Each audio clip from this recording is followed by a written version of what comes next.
ग़ज़वा तबूक को जाते हुए नबी सल्लल्लाहु अलैहि वसल्लम का वादी हजर से गुज़रना।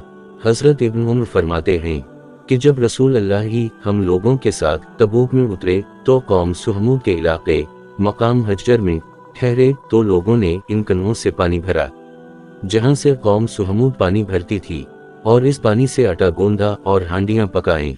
तो आपके हुक्म से सहाबा किराम ने हांडियां उलट दी और आटा ऊँटों को खिला दिया। फिर वहां से उनको लेकर रवाना हुए हत्ता कि इस कुएं के पास उतरे जिससे सालेह अलैहिस्सलाम की औनटनी पानी पीती थी। आपने सहाबा को मना फरमाया कि वो ऐसी जगह ठहरें जहां किसी कौम को अजाब दिया गया हो, और इरशाद फरमाया, मुझे खौफ है कि तुम पर वो अजाब ना मुसल्लित हो जाए जो उन पर मुसल्लित हुआ, लिहाजा वहां ना जाया करो। हजरत अब्दुल्ला बिन उमर फरमाते हैं कि रसूल अल्लाह हम जब हजर के मकाम पर थे तो आपने इरशाद फरमाया कि उन अजाब दे हुए लोगों पर दाखिल ना हुआ करो, मगर रोते हुए अगर तुम रो ना सको तो उन पर दाखिल ना हो, कहीं तुम्हें भी वो अजाब ना आ पकड़े जो उन लोगों पर आया था। और बाज़ रिवायात में आता है कि जब आप उन इलाकों में पहुंचे तो आपने अपना सर ढांप लिया और सवारी को तेजी से दौड़ाया और उन लोगों के इलाकों में जाने से मना कर दिया, मगर ये कि रोते हुए जाएं, अगर रोना नहीं आता तो फिर उन पर दाखिल ना हूं, इस खौफ से कि तुमको वही अजाब आ पकड़े जो उन लोगों पर आया था। एक और हदीस में है कि अगर तुमको रोना ना आए तो रोने वाले की शक्ल बना लो। हजरत उमर बिन साद, बाज ने आमिर बिन साद कहा है। इसे रिवायत है कि ग़ज़वा तबूक में लोग जल्दी से अहल हजर पर दाखिल होने लगे। रसूल अल्लाह को इसकी इत्तला दी गई तो आपकी तरफ से नमाज का ऐलान किया गया कि नमाज के लिए जुमा हो जाओ। मैं रसूल अल्लाह के पास आया, आप अपनी सवारी को रोके हुए थे और फरमा रहे थे कि तुम लोग इस कौम पर क्यों दाखिल हो रहे हो जिस पर अल्लाह ताला नाराज है। एक आदमी ने कहा कि अल्लाह के रसूल, हम उनसे तअज्जुब करते हैं, अबरत व नसीहत हासिल करते हैं।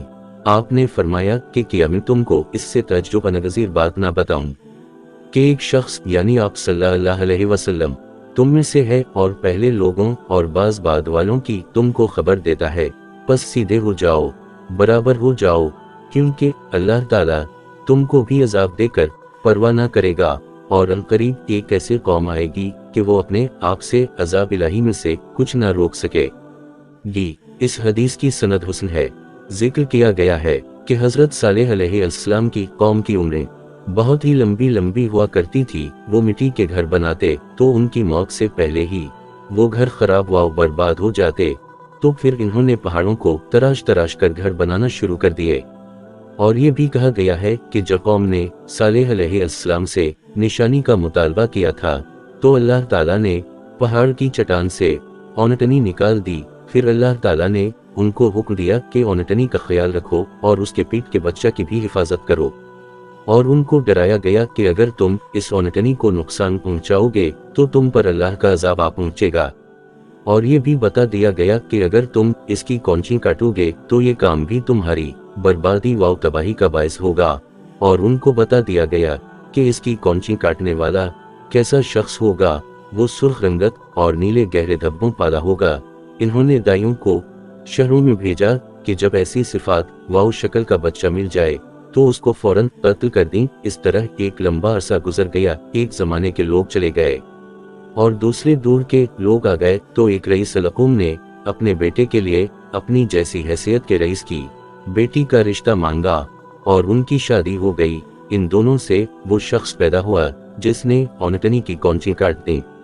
उसका नाम कदार बिन सालिफ था, और दाइयां इस बच्चे को कत्ल न कर सकीं क्योंकि उसके माँ बाप और दादा रही लोग थे। वो बड़ी तेजी से परवरिश पाता गया, हत्ता कि एक माह के आम बच्चे के बराबर वो एक हफ्ता में परवरिश पाता और बहुत जल्द सरदार बनकर उभरा। फिर इसके नफ्स ने औनटनी की कौंची काटने को खूबसूरत करके पेश किया और कौम के सरदारों में ने अनका आदमी इसके साथ मिल गए। यही वो 9 आदमी हैं जिनके मुतालिक कुरान मजीद में जिक्र आया है, और इन्होंने ही हजरत सालेह अलैहिस्सलाम के कत्ल का प्रोग्राम बनाया था।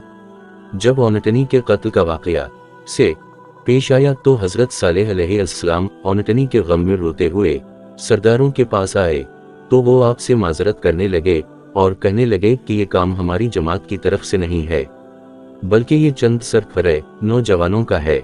اور یہ بھی کہا گیا ہے کہ اس عظیم سانچہ اور گناہ کے بدلے میں حضرت صالح علیہ السلام نے ان کو کہا کہ تم اس کے بچے کے ساتھ اچھا سلوک کرو۔ وہ گئے تو بچہ پہاڑ پر چڑھ چکا تھا، وہ اس کے پیچھے اوپر چڑھے تو وہ اور زیادہ اونچا ہو گیا، اتنا کہ وہاں پرند نہیں پہنچ سکتے تھے۔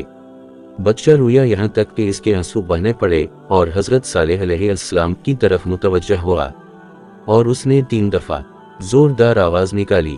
تو اس وقت حضرت صالح علیہ السلام نے ان سرداروں سے کہا کہ اب تم 3 دن تک خوب کھا پی لو اور مزے آلو، یہ وعدہ اوئل اور سچا ہے، جھوٹ نہیں کہا گیا۔ اور قوم کو یہ بھی بتا دیا کہ مہلت کے پہلے دن ان کے چہرے زرد اور دوسرے دن سرخ اور تیسرے دن سیاہ ہو جائیں گے۔ جب چوتھا دن ہوا تو ان کو ایک چنگھاڑ نے آ لیا جس میں بجلی کی سخت کڑک اور آواز تھی، جس سے وہ اپنے گھروں میں اونٹے منہ ہو کر گر پڑے۔ لیکن اس روایت کے بعض اجزاء میں شبہ ہے اور ظاہر قرآن کے بھی خلاف ہے، جسے ہم نے پہلے ذکر کیا ہے۔